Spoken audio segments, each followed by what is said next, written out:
La verdad que es un pasaje tan precioso que yo no sabía dónde cortar la lectura, así que le pedí al hermano Francisco que leyera todo el capítulo, pero aún les confieso que me quedé con ganas de seguir leyendo. Y miren el capítulo 12 cómo comienza. Juan capítulo 12.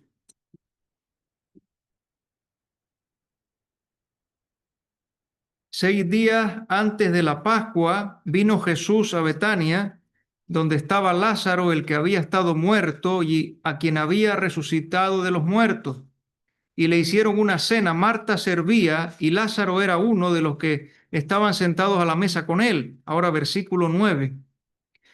Gran multitud de los judíos supieron entonces que él estaba allí y vinieron no solamente por causa de Jesús, sino también para ver a Lázaro, a quien había resucitado de los muertos.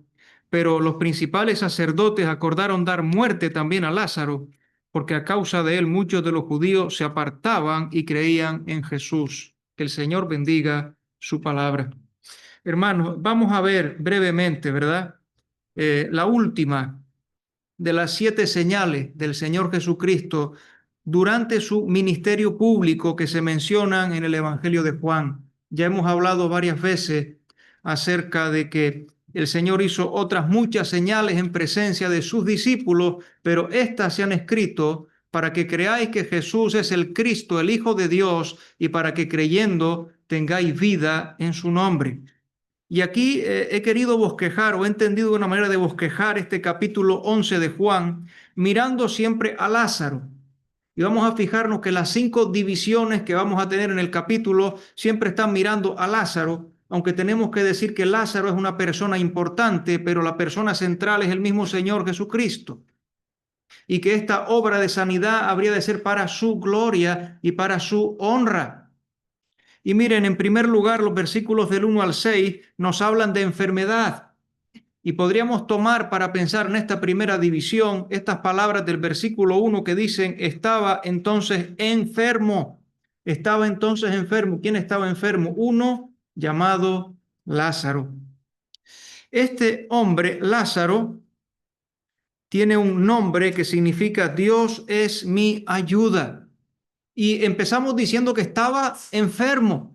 Esa palabra enfermo habla de debilidad, habla de la pérdida de la fuerza. La escritura no nos dice exactamente cuál era su enfermedad, pero estaba enfermo, había perdido el vigor, había perdido la energía, había perdido la fuerza. Lázaro estaba enfermo.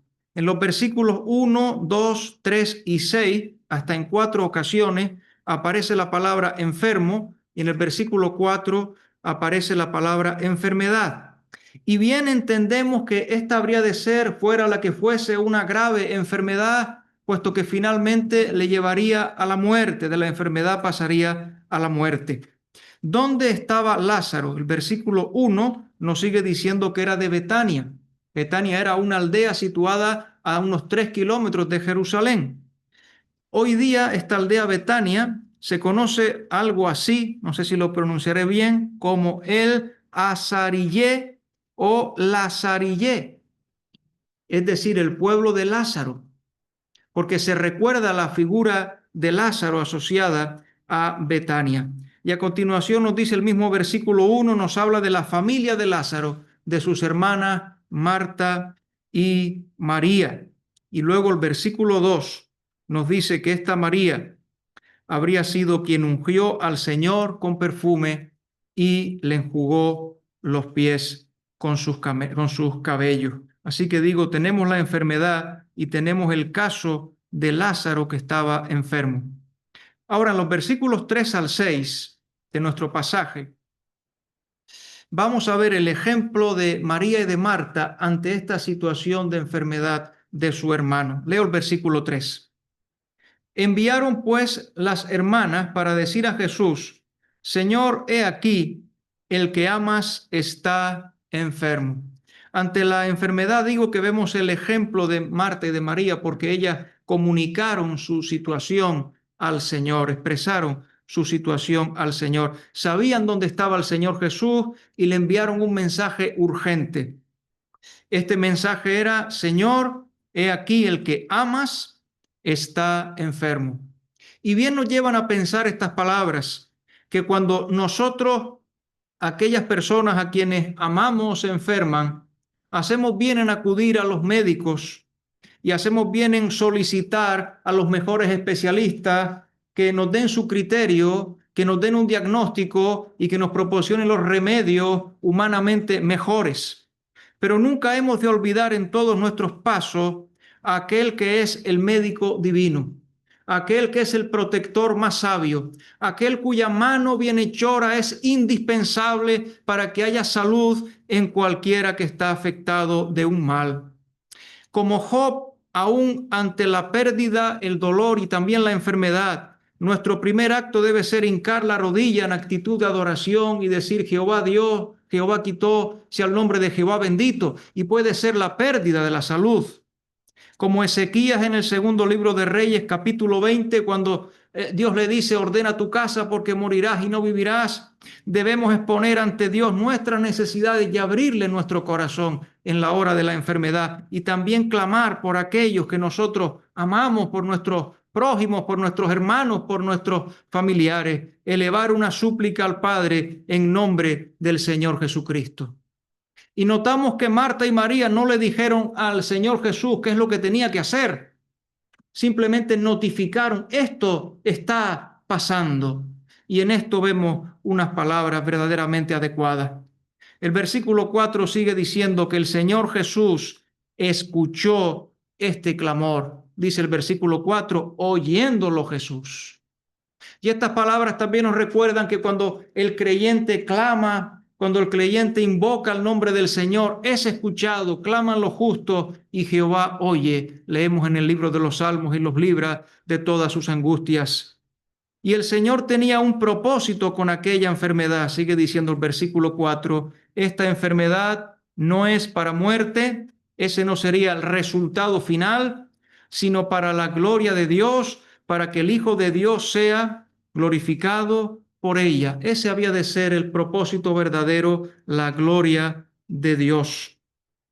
Y en este contexto, los versículos 5 al 6 nos dicen que el Señor Jesús se quedó 2 días más en el mismo lugar en el que se encontraba. Los leemos. Dice: llamaba Jesús a Marta, a su hermana y a Lázaro.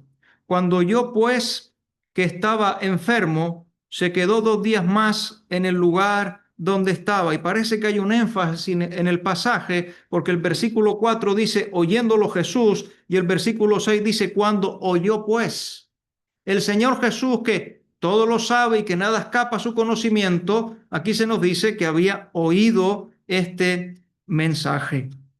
Ahora, la actitud del Señor de permanecer 2 días más, de no movilizarse, no era resultado de la indiferencia, era resultado del amor, porque el pasaje acaba de decirnos que él amaba a Marta, amaba a María y amaba a Lázaro. Que no quede ninguna duda, su actitud no era indiferencia, era resultado de su amor. Él estaba obrando en amor. El Señor, hemos de decir que nunca llega tarde, que el Señor siempre llega a tiempo. Les leo el Salmo 40, versículo 17. Salmo 40, 17. Un versículo para recordar en la hora de la enfermedad, de la aflicción, del problema. Salmo 40, 17, que dice: aunque afligido yo y necesitado, noten que dice ahora: Jehová pensará en mí. Dios no ha olvidado los suyos. Mi ayuda y mi libertador eres tú, Dios mío, no te tardes. Dios nunca llega tarde, Él siempre llega a tiempo. Debemos orar y esperar pacientemente en el Señor. El salmista dice: pacientemente esperé a Jehová, y él se inclinó a mí y oyó mi clamor y me hizo sacar del pozo de la desesperación, del lodo cenagoso. Puso mis pies sobre peña y enderezó mis pasos. Puso luego en mi boca cántico nuevo, alabanza a nuestro Dios. Verán esto muchos y temerán y confiarán en Jehová, como pasó también en este caso. Si nuestras oraciones no reciben respuesta inmediata, tal vez Dios está tratando con nosotros. Tal vez el Señor quiere enseñarnos paciencia. Tal vez el Señor quiere enseñarnos a mirar a Él. Tal vez el Señor quiere hacernos desesperar de nuestros propios recursos o de nuestra propia manera de hacer las cosas. Porque a veces no clamamos a Dios presentándole nuestra necesidad, sino exigiéndole nuestras soluciones.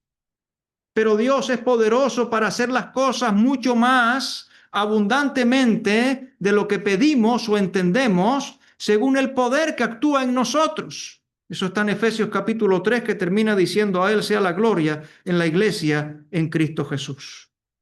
Entonces, en estos primeros versículos tenemos la enfermedad de Lázaro, el caso de Lázaro enfermo y el ejemplo de las hermanas de Lázaro que comunican con el Señor Jesucristo. Pero ahora los versículos 7 al 16 tenemos la muerte de Lázaro. Y para este trozo, fíjense el final del versículo 14. ¿Qué nos dice el final del versículo 14? Lázaro ha muerto.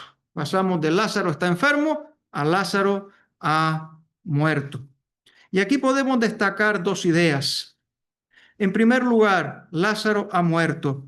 La muerte del que anda de día, la muerte del que vive en la voluntad de Dios, forma parte del cumplimiento personal del plan de Dios para su vida. Miren por qué decimos esto, versículo 7. Luego, después de esto, dijo a los discípulos: vamos a Judea otra vez. Ya habían transcurrido 2 días, ya en este lapso Lázaro ha muerto, y el Señor Jesús les dice a los discípulos que este era el momento, que esta era la ocasión, que este era el tiempo propicio para desplazarse.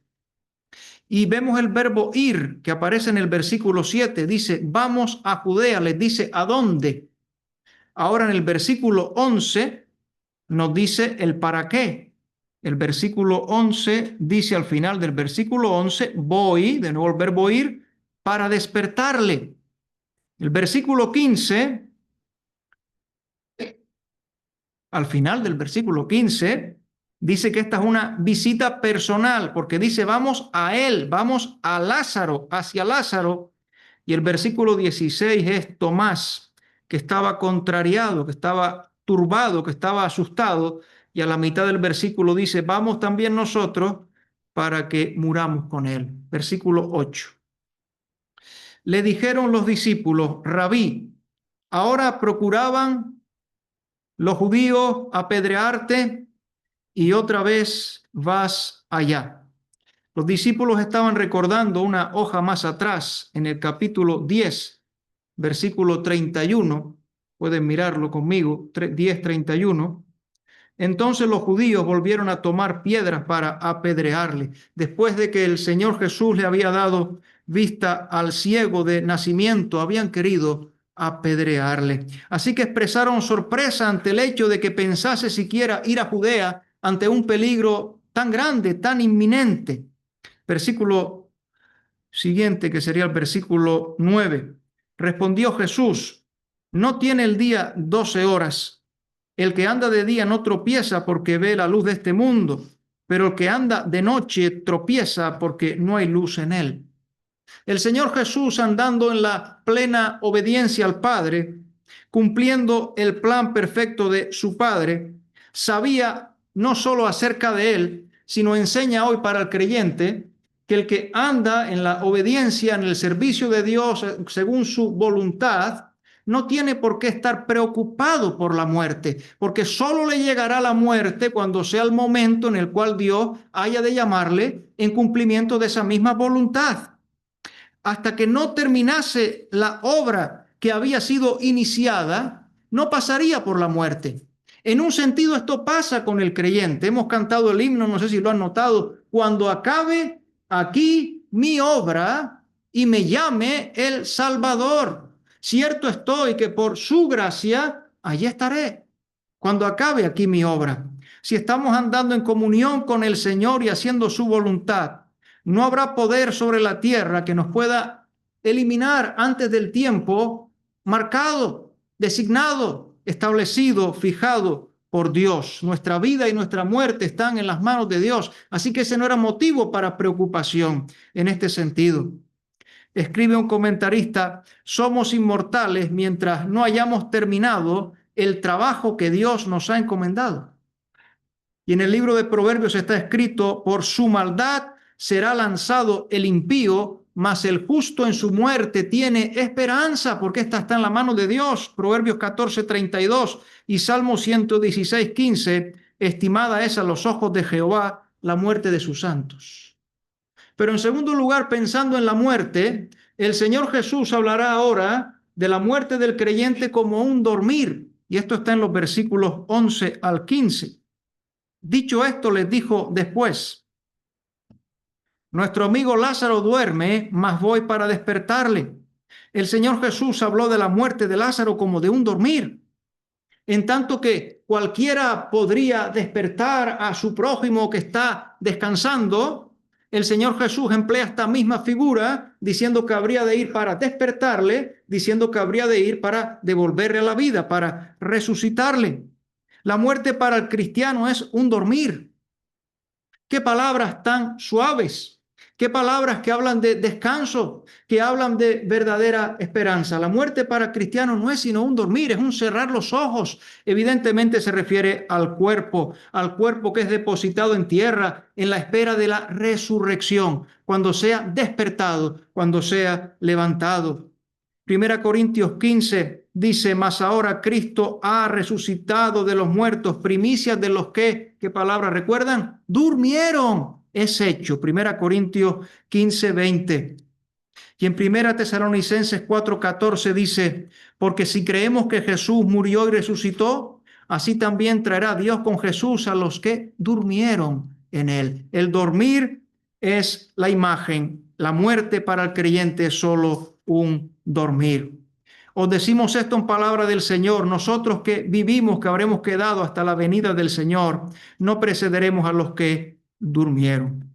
De esta manera, nosotros en nuestro vocabulario común, en nuestro léxico castellano, tenemos el término cementerio. El término cementerio significa dormitorio, significa el lugar de los que duermen. Y es una huella, aún en nuestro idioma, del cristianismo. Es un término acuñado por el cristianismo. Se dice que los primeros cristianos llegaron a estar tan acostumbrados a desear a sus amigos moribundos buenas noches, cuando depositaban el cadáver en la tierra, tan seguros como estaban del despertar en la mañana de la resurrección. Por eso alguien escribió algo así. Buenas noches, amado, duerme ya en paz. En el Señor Jesús tendrás solaz. Te amamos, mas Él aún te ama más. Buenas noches. Cuán quieto duermes, luego al despertar, ya mal ninguno te podrá tocar, de gozo eterno has de disfrutar. Y ahora diríamos, buenas noches. Y cuando la venida del Señor al triste mundo libre del dolor, unidos viviremos en amor. Buenas noches. Oh, sí, querido, vete con Jesús, por ti sufrió la muerte de la cruz. Ya nos veremos en su gloria y luz. ¿Y cómo terminará el himno? Buenas noches, porque estamos hablando de la muerte como un dormir. Pero tenemos que continuar porque el tiempo avanza y solamente hemos dicho algo acerca de la enfermedad y de la muerte. ¿Qué vendrá en tercer lugar? Bueno, es muy sencillo. Versículo 17. ¿Dónde encontramos ahora a Lázaro? Tendríamos que decir el cuerpo de Lázaro. ¿Qué nos dice el versículo 17? Lázaro estaba en el sepulcro. Así que tenemos que acercarnos ahora a la tumba. Tenemos que recordar que el uso de una cueva para sepultura era una práctica común entre los judíos. Lo vemos en Abraham, que la primera heredad que tiene Abraham es una heredad para sepultura de su muerta. Esta solía ser, esta cueva, cerrada, a veces con una puerta o con una piedra, como en este caso, y frecuentemente decorada o adornada. En el caso de Lázaro, parece que era una cueva subterránea a la que se habría de descender mediante una escalera fuera de mano o de unos peldaños. ¿Qué podemos decir del sepulcro? Miren versículo 17. Vino pues Jesús y halló que hacía ya 4 días que Lázaro estaba en el sepulcro. 4 días que Lázaro estaba en el sepulcro. El hecho de que el cuerpo de Lázaro estuviera ya 4 días en el sepulcro es importante porque nos atestigua de que realmente estaba muerto. El hecho de que estaba ya durante 4 días en el sepulcro, no estaba dormido en el sentido literal, no estaba desmayado, no estaba cataléptico. Lázaro sepultado 4 días porque estaba muerto. Eso es importante. Y los judíos que estaban allí lo entendían perfectamente. El hecho de que estuviera durante 4 días su cuerpo es una prueba objetiva de su muerte, y el Espíritu Santo insiste en este detalle para que quede de todo bien claro. Luego se repetirá en el versículo 39, es de 4 días, dirá luego en el versículo 39. En el caso de Lázaro decimos 4 días. ¿Qué queremos destacar con esto de los 4 días? Miren que el sepulcro es un lugar de estancia temporal para el cuerpo. En el caso de Lázaro, aquellos fueron 4 días. En el caso del que muere, pues habrá de estar algún lapso, evidentemente mucho más largo. Pero hemos de recordar que el sepulcro es un lugar temporal para el cuerpo, porque habrá un día una resurrección, porque un día el cuerpo se unirá con el alma, y unos serán resucitados para muerte y otros para vida. Pero el sepulcro es un lugar temporal para el cuerpo, más aún a la luz de la eternidad. No termina todo en la tumba, no termina todo en el sepulcro. El cuerpo de Lázaro en este caso estuvo 4 días. Evidentemente luego tendría que regresar cuando muriera, pasado el tiempo que fuera oportuno. Ahora, notamos también acerca del sepulcro no solamente este hecho de la estancia temporal, sino el de la presencia de Cristo y de la persona de Cristo y de la palabra de Cristo trayendo consuelo en medio del dolor, de la aflicción y de la pena. Porque en estos versículos no podemos insistir en los versículos, ¿verdad? Pero en cada versículo, pero en este pasaje tenemos como el Señor se encuentra de manera personal con las 2 hermanas, con cada una de ellas. Primero lo hace con Marta y después con María. Y como el Señor las escucha, el Señor escucha a cada una de ellas.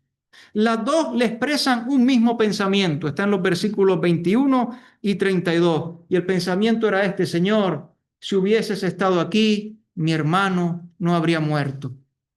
Era un pensamiento parcialmente cierto, porque en la presencia del Señor Jesús no se registran las Escrituras que jamás muriese nadie. Pero era parcialmente erróneo, porque el Señor pudiera haberlo salvado o sanado a distancia. No necesitaba estar allí. Y el Señor Jesús, esto sí quiero destacarlo, ya Lázaro está sepultado y las hermanas están entristecidas. Habló palabras de esperanza y de fe. Miren versículos 25 al 27. Le dijo Jesús: yo soy la resurrección y la vida. El que cree en mí, aunque esté muerto, vivirá. Y todo aquel que vive y cree en mí no morirá eternamente. ¿Crees esto? Le dijo: sí, Señor. Yo he creído que tú eres el Cristo, el Hijo de Dios, que has venido al mundo. Al decir yo soy la resurrección, afirmaba que Jesús, el Señor Jesús, es el poder que la efectúa, porque en su persona estaban presentes la vida y la resurrección. Porque Él es la fuente o causa tanto de la vida física como de la vida espiritual, de la vida eterna. Es necesario creer no solamente en la realidad de la resurrección como un hecho, sino también en la persona divina que hace posible la resurrección. Y dice: yo soy la resurrección y la vida. El que cree en mí, aunque esté muerto, vivirá. Y el Señor Jesús vio las lágrimas de dolor. Está en el versículo 33. Miren el versículo 33. Jesús entonces, al verla llorando, Jesús vio las lágrimas de dolor. Jesús se conmovió. Sigo leyendo el versículo 33. Y a los judíos que la acompañaban también llorando se estremeció en espíritu y se conmovió. E incluso hemos leído con el énfasis que le puso el hermano Francisco, el versículo 35, Jesús lloró. Amorosa identificación y ejemplo sin igual. Gozaos con los que se gozan, llorad con los que lloran. Romanos 12:15. Indudablemente el Señor Jesús pensó en toda la tristeza, el sufrimiento que el pecado ha traído al mundo. Esto le hizo dolerse en lo más íntimo de su ser. Derramó verdaderas lágrimas de dolor, siendo testigo in situ de los logros del pecado, de lo que el pecado ha traído a la existencia humana, de lo que el pecado ha conseguido, porque la paga del pecado es muerte, mas la dádiva de Dios es vida eterna en Cristo Jesús, Señor nuestro. Entró el pecado en el mundo y prontamente en la Biblia se registra ese triste capítulo de Génesis 5, donde se habla de persona tras persona, y fueron todos los días que vivió tantos años y murió. El pecado ha traído la muerte al mundo. En cuarto lugar, tenemos que mencionar la resurrección entre los versículos 38 al 44. Y de aquí el versículo que tomé para destacar este fragmento, este trozo, es el versículo 43, donde hay una exclamación en la que vemos el nombre: Lázaro, ven fuera. Y en esta parte de nuestro pasaje podemos destacar en primer lugar que el Señor Jesús puede dar vida a los muertos. El Señor Jesús puede dar vida a los muertos. El Señor Jesús es quien habló en el principio y fue hecho. Él dijo y existió con su palabra poderosa. Los mundos dieron existencia a la palabra del Señor Jesucristo. En Él fueron creadas todas las cosas, las que están en los cielos, en la tierra, visibles e invisibles. Todo fue creado por medio de Él y para Él. Y Él es antes de todas las cosas, y todas las cosas en Él subsisten. Y precisamente por su palabra, por la palabra de su poder, se mantiene el mundo. Por eso no hay esas colisiones que pudiera haber en el universo. Por eso no hay esa autodestrucción que pudiera haber, cuando muchas veces la naturaleza tiende a la autodestrucción, porque hay una mano divina y es la voz de Cristo la que mantiene el mundo en su lugar. Y esa palabra poderosa, dice el versículo 43, y habiendo dicho esto, clamó a gran voz. Y miren cuáles fueron sus palabras: Lázaro, ven fuera. Bien se ha dicho que si el Señor Jesús no hubiese pronunciado exactamente el nombre de Lázaro, habrían salido todos los muertos que hubieran estado hasta ese momento en tal circunstancia. Pero él dijo: Lázaro, ven fuera. El resultado está a continuación, dice el versículo 44. Y el que había muerto salió. El que había muerto salió. Salió atadas las manos y los pies con vendas y el rostro envuelto en un sudario. Jesús les dijo: desatadle y dejadle ir. Cristo puede dar vida a los muertos. Es lo primero en esta porción, pero algo más hemos de decir. El Señor hace lo imposible, pero deja lo posible en las manos de los hombres. ¿Por qué decimos esto? Porque un poquito antes el Señor Jesús, en el versículo 39, había dicho: quitad la piedra. Es decir, que dejasen liberada la salida por la cual luego iba a venir Lázaro. Quitad la piedra. Y en el versículo 44 que acabamos de leer al final, él mandó y dijo: desatadle. Y tenemos que entender que habría varias vendas, posiblemente en las manos y en los pies. Desatadle y dejadle ir. Hemos de decir aquí que solo Cristo puede resucitar a los muertos, pero da a los creyentes la tarea de eliminar las piedras de tropiezo y de desatar las vendas sepulcrales de los prejuicios o de las supersticiones.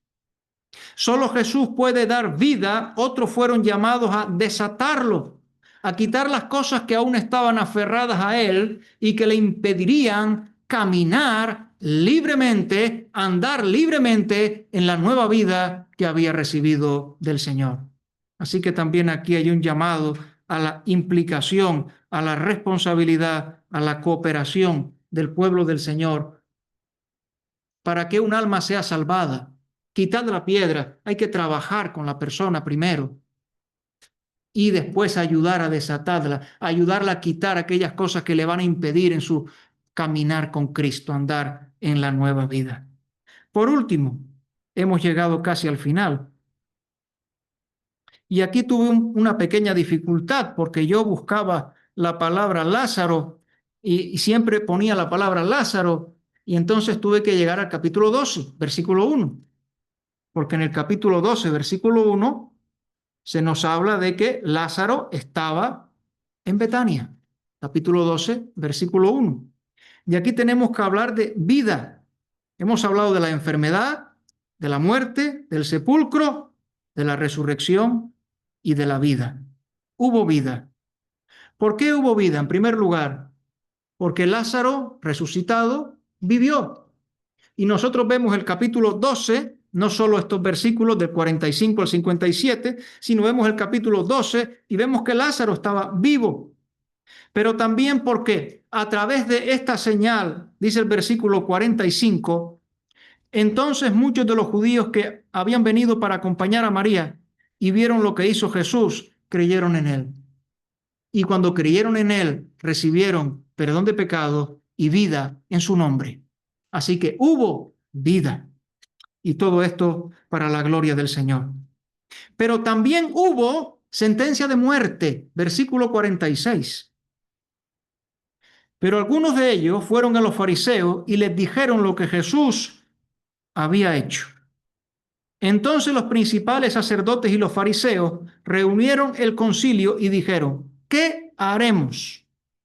Porque este hombre hace muchas señales. Y miren qué pregunta tan importante. ¿Qué haremos frente al Señor Jesucristo? ¿Qué haremos frente a las señales que le identifican como el Cristo, el Hijo de Dios? ¿Qué haremos? Seguimos leyendo. Si le dejamos así, todos creerán en él y vendrán los romanos y destruirán nuestro lugar santo y nuestra nación.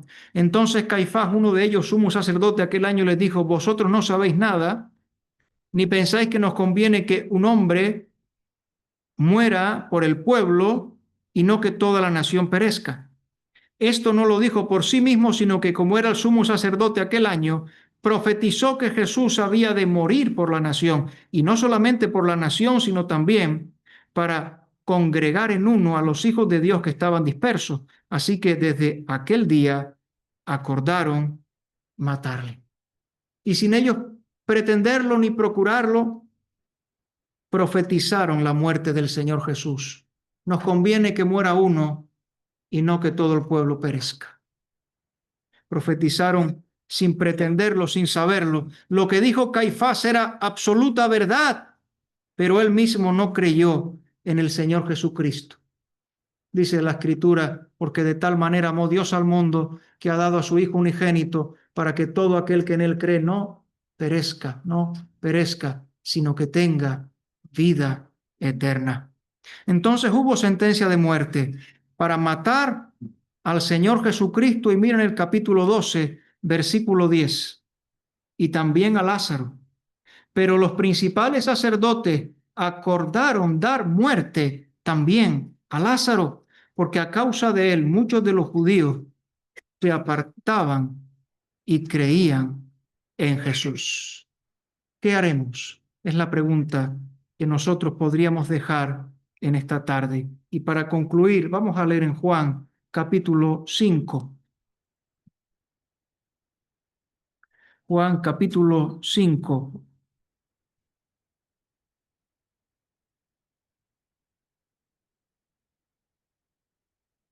versículo 24.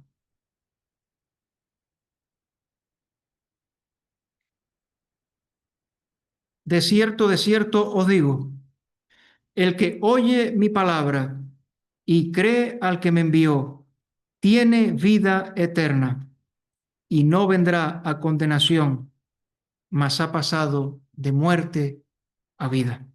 Porque el Señor bendiga su palabra. Amén.